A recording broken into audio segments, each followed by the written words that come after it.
bisnis anak, politik mantu gitu. Itu ya KKN itu ngomong saya nanti kalau jadi presiden tidak akan impor, tidak akan impor beras, tidak akan impor gula, tidak akan impor bawang. Tapi begitu jadi presiden kerjanya impor terus gitu loh, dan kayak nggak berdosa. Bahkan impornya itu di tengah orang lagi panen raya itu. Dan perasaan kayak nggak ada berdosa itu. Ya migas, mafia tambang, semua mafia akan saya berantas. Loh, makin subur udah jadi presiden, mafianya makin subur.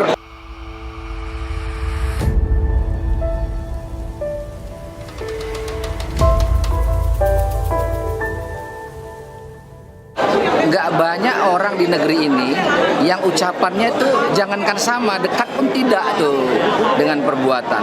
Nah, Anies tuh punya kecenderungan perkataannya tuh dekat dengan perbuatannya. Dan ini penting, sangat penting. Jadi kita butuh pemimpin tuh apa yang dia katakan, dia kerjakan.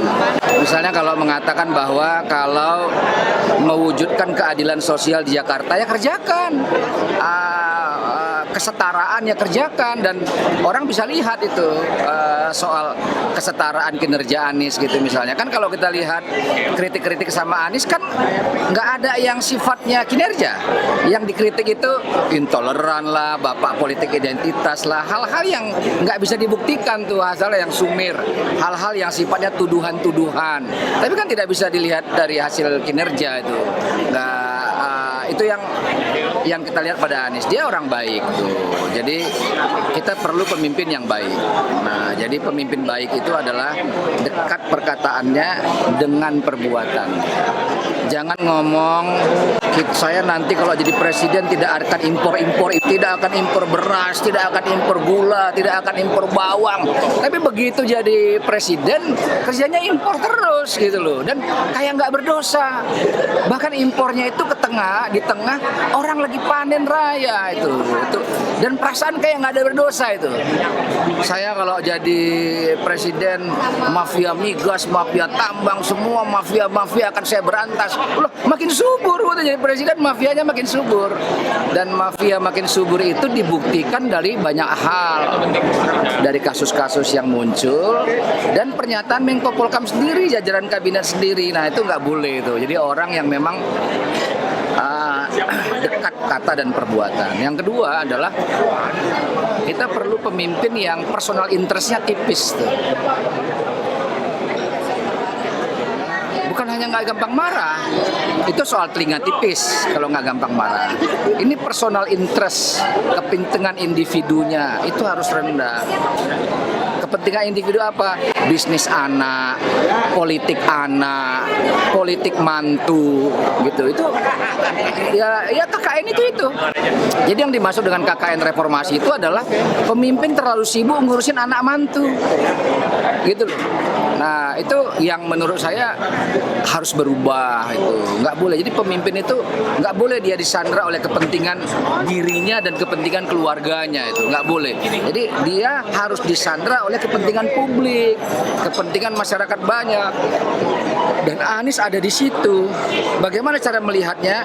Lihat waktu dia memimpin Jakarta, lihat dia waktu memimpin Paramadina, lihat waktu dia memimpin Indonesia Mengajar, gitu loh. Lihat dia waktu memimpin ketika dia mahasiswa. Tanya anak-anak mahasiswa di zamannya, itu bisa dilihat itu rekam jejaknya ketika dia jadi pemimpin di mahasiswa di UGM, memimpin Indonesia Mengajar, kemudian memimpin Universitas Paramadina, memimpin kemudian provinsi, bisa dilihat. Dan itu cukup buat kita untuk membuktikan bahwa orang ini baik dan benar gitu. Gitu. Komentarnya soal itu kan kemarin kan ada memimpin Jakarta ya. Jakarta itu kan beda sama Indonesia. Masalahnya lebih kompleks dan berbeda kan, Bang? Enggak, jadi gini. Nanti Anies bisa. Ya pasti bisa. Kenapa? Karena sumber masalahnya ada di Jakarta. Nah, kalau Jakartanya selesai, Indonesianya selesai. Jadi logikanya harus terbalik tuh. Jadi sumber masalah itu ada di Jakarta. Nah, kalau Jakartanya sudah selesai, itu bisa dinasionalkan. Contoh misalnya public transportasi. kota-kota khususnya ya, bukan di kabupaten-kabupaten, kota-kota, Bandung, Semarang, Medan, Makassar, misalnya kota-kota Surabaya, itu public transportasi itu bisa meniru Jakarta. Kenapa nggak bisa? Bisa. Nah, persoalannya apa di daerah-daerah itu? Persoalan anggaran yang tidak cukup besar, seperti di Jakarta anggarannya besar. Itu tugas negara. Nah, kalau Pak Anies memimpin Indonesia kan dengan mudah dia lewat Departemen Perhubungan supaya dikasih alokasi untuk penguatan public transportasi di kota-kota. Bisa dilakukan itu, bukan nggak bisa. Dua, soal klaim atas tanah. Nah, coba lihat ya, ini perlu nih. Kakek nenek kita berjuang melawan Belanda itu untuk apa? Kan untuk tanah air kan? Tanah air siapa? Kita. Pertanyaannya mana? Mana tanah kita? Mana tanah rakyat itu? Kenapa tanah-tanah itu bisa dipakai? Kita udah merdeka ini. Tanah-tanah kita bisa dipakai oleh swasta. Namanya HGU, ya, HGB, macam-macam namanya. Kemudian namanya kerjasama operasional lah, pinjam pakai lah misalnya. Untuk apa? Untuk pengusaha melipat gandakan uangnya, untuk mendapatkan kekayaan yang berlipat ganda dari modal yang dia keluarkan. Tanah siapa yang dia gunakan? Tanah negara. Kok boleh? Kenapa rakyat hanya untuk tempat tinggal, hanya untuk tempat berteduh, untuk tempat hidup? Kenapa nggak boleh? Pertanyaannya muncul, negara ini punya siapa? Nah, negara ini punya kita semua. Yang kaya boleh pakai, orang yang mau melipat gandakan uangnya boleh pakai, orang rakyat kecil untuk tempat tinggal hidup juga boleh, tinggal diatur regulasinya. Nah, di situ keberpihakannya. Kenapa orang kecil, misalnya contoh, menempati lahan negara kayak di Kampung Akuarium? Kenapa dulu zaman Ahok digusur? Katanya itu tanah negara, melanggar undang-undang. Kemudian Anies terpilih, dibangunkan malah yang lebih bagus di Kampung Akuarium. Kenapa nggak bisa? Kok bisa itu?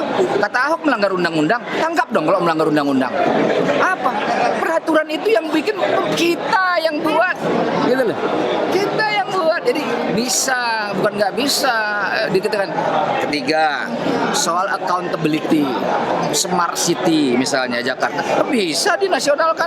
Dan hari ini kan coba lihat tuh Jakarta, Makassar, Bandung sudah masuk bahkan mengalahin negara-negara di Eropa katanya. Ya tinggal dimasifkan pelan-pelan. Jadi negeri ini pelan-pelan maju, dan itu perlu orang yang punya rekam jejak yang baik bahwa dia telah mengerjakan itu.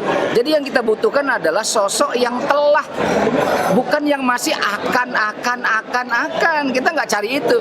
Kita yang telah melakukannya, dan skalanya itu harus diperluas dia skalanya itu. Jelas kan? Jadi clear dukung Anies itu. Terakhir Kalau nggak clear, soal penjagalan yang masif kayak gini Bang. ya semua orang melakukan caranya ya untuk menang ya. Semua orang gitu, melakukan caranya untuk menang. Yang nggak boleh itu melakukan cara-cara yang tidak beradab, melakukan cara-cara yang tidak fair. Itu yang nggak boleh. Nah, kalau penjagalan mau merebut Partai Demokrat misalnya supaya Anies nggak bisa nyalon, ya itu jelas cara-cara yang tidak fair. Itu cara-cara yang tidak beradab. Kalau ingin mentersangkakan Anies padahal dia tidak punya kesalahan, dikriminalisasikan misalnya, ya itu tidak beradab, itu uncivilized itu.